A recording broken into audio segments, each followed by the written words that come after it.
পশ্চিমবঙ্গ সরকার কেন্দ্রীয় সরকারের বিভিন্ন স্কিমের নাম পরিবর্তন, দুর্নীতি এবং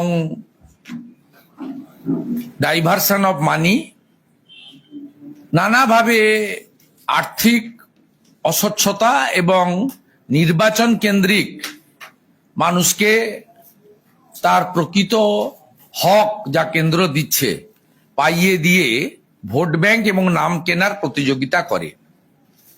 সেই কারণে একটার পর একটা স্কিমে তারা ধাক্কা খাচ্ছে এবং যে সমস্ত কেন্দ্রীয় টিম আসছে তারা এদের কারচুপি ধরে ফেলছেন। গত সপ্তাহেই প্রধানমন্ত্রী অন্ন সুরক্ষা যোজনায় হাই লেভেল টিম কনফিডেন্সিয়ালি রাজ্যের একাধিক রেশন ডিলার শপে গেছেন, পিডিএস সিস্টেম দেখেছেন, সেখানেও ভুরি ভুরি অস্বচ্ছতা, দুর্নীতি, চুরি ইত্যাদি পাওয়া গেছে। ওগুলো একদিন ডিটেলসে পরে বলবো।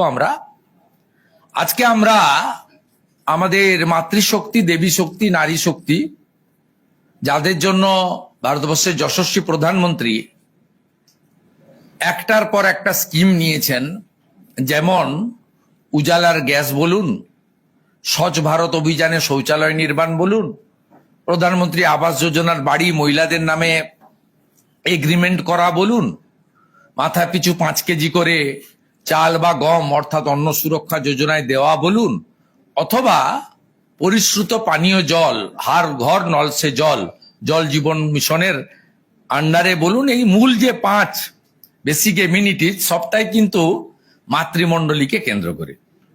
এবং গত 7-8 মাস 9 মাসে যতগুলো স্টেটে ইলেকশন হয়েছে সেখানে ভারতীয় জনতা পার্টি মহিলাদের স্বনির্ভর করার ক্ষেত্রে যে যে কমিটমেন্ট করেছিল সব জায়গায় তার ইমপ্লিমেন্টেশনও আপনারা দেখেছেন। হরিয়ানা, ছত্তিশগড়, মধ্যপ্রদেশ, মহারাষ্ট্র এবং দিল্লি এবং উড়িষ্যা। তা স্বাভাবিকভাবে ভারতীয় জনতা পার্টির এবং তাদের পরিচালিত রাজ্য সরকারগুলি এবং কেন্দ্রীয় সরকারের নারী শক্তিকে শক্তিশালী করার যে মিশন, সেটা সবাই লক্ষ্য করেছেন, সবাই জানেন। এবং প্রধানমন্ত্রীর উদ্যোগেই 96 সাল থেকে যে টালবাহানা সেটা পরিসমাপ্তি ঘটিয়ে আগামী 29 সাল থেকে যত নির্বাচন হবে 1/3 মহিলা সংরক্ষণ লোকসভা এবং বিধানসভায় যশস্বী প্রধানমন্ত্রী নরেন্দ্র মোদীজি দিয়েছেন। এবং বিজেপি রেখা গুপ্তর মতো একজন ডেডিকেটেড মহিলাকে দিল্লির মুখ্যমন্ত্রী এবং আদিবাসী পরিবার থেকে উঠে আসা শ্রীমতী দ্রৌপদী মুর্মুকে ভারতবর্ষের সাংবিধানিক প্রধান করার মধ্য দিয়ে মাতৃশক্তিকে বন্দন করা, শ্রদ্ধা জানানো এবং তাদেরকে ভারত মাতার সর্বোচ্চ জায়গায় আসন করে দেওয়ার কাজটাও কিন্তু বিজেপি করছে। তা আমরা এখানে খুব সংক্ষিপ্তভাবে আমি যেটা বলছি, দেখুন যে এবারে পশ্চিমবঙ্গে যে দিশাহীন বাজেট হয়েছে সেখানে মুখ্যমন্ত্রী ঘোষণা করেছিলেন, মানে তার হয়ে মাননীয়া চন্দ্রিমা ভট্টাচার্য অর্থ দপ্তরের রাষ্ট্রমন্ত্রী স্বাধীন দায়িত্বপ্রাপ্ত, যে তারা আইসিডিএস এবং আশা কর্মীদের স্মার্টফোন দেবেন।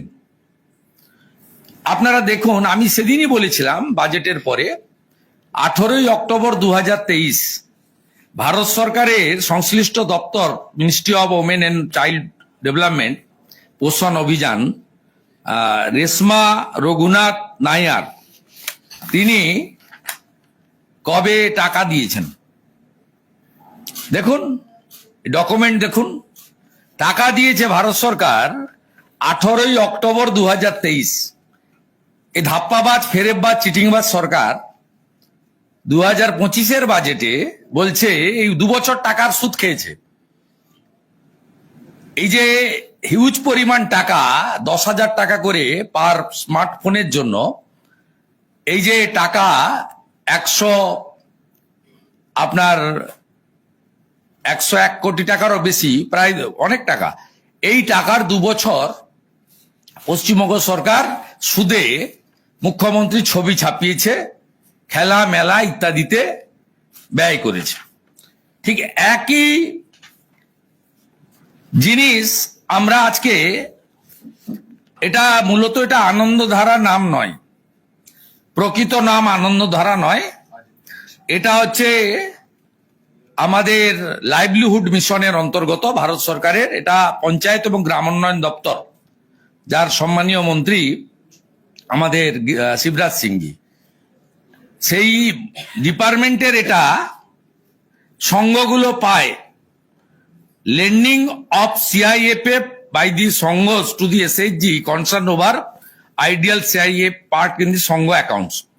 এখানে ইন ডিটেলস জগন্নাথ ভাই বলবেন, আমি শুধু একটা কথাই বলবো, 701 কোটি টাকা ভারত সরকারের ফেলে রেখেছেন, যেখানে 50, 60, 70 লক্ষের কাছাকাছি সংঘের সদস্যরা, সংঘের সদস্যদের টাকা দেওয়ার কথা।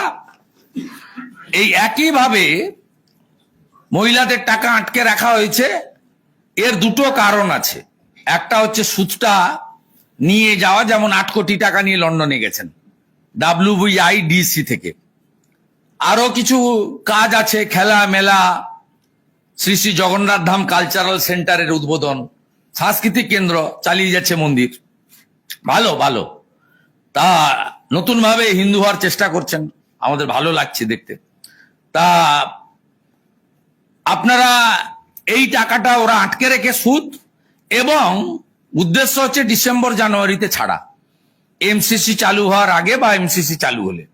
গতবারে 2021-এ 26শে ফেব্রুয়ারি এমসিসি হয়েছিল। তা ফেব্রুয়ারি মাসে যে কোনো দিন ইলেকশন কমিশন চাইলে এমসিসি হবে, তা আমাদের হাতে নয়, ইলেকশন কমিশনের হাতে, টেন্টেটিভ তাই।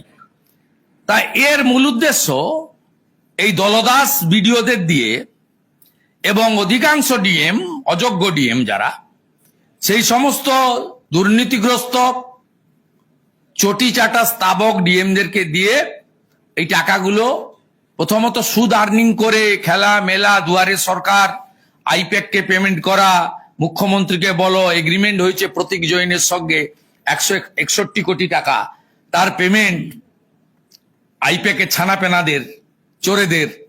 তারপরে